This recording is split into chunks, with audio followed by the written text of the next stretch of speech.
The barbell hip thrust is an exercise for training the glutes and hamstrings muscles in the back of your legs. For this exercise, you will need a sturdy bench and a barbell, as well as any plates that you might need for additional resistance. First, load the bar with whatever plates you may need for resistance. Then sit on the floor at one end of the bench with the barbell in front of you. Straighten out your legs and roll the barbell up until it's just above your hips. Now bend your knees and place your feet on the floor a little bit wider than hip width distance apart from each other. Lean back against the bench so that the edge of the bench is just below your shoulder blades. Hold onto the bar with both hands and press your heels into the floor to lift your hips up off the floor and come into the starting position. Keep your abdominals engaged and your back straight throughout this exercise. To begin the exercise, engage your glutes by squeezing your butt and press your heels into the ground to lift your hips up, and then return back to the starting position with your hips bent and hovering above the floor.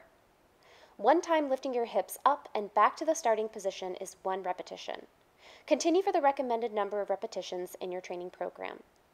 Try this exercise out and let me know what you think in the comments. Make sure to like this video and subscribe for more trainer tips and exercise tutorials.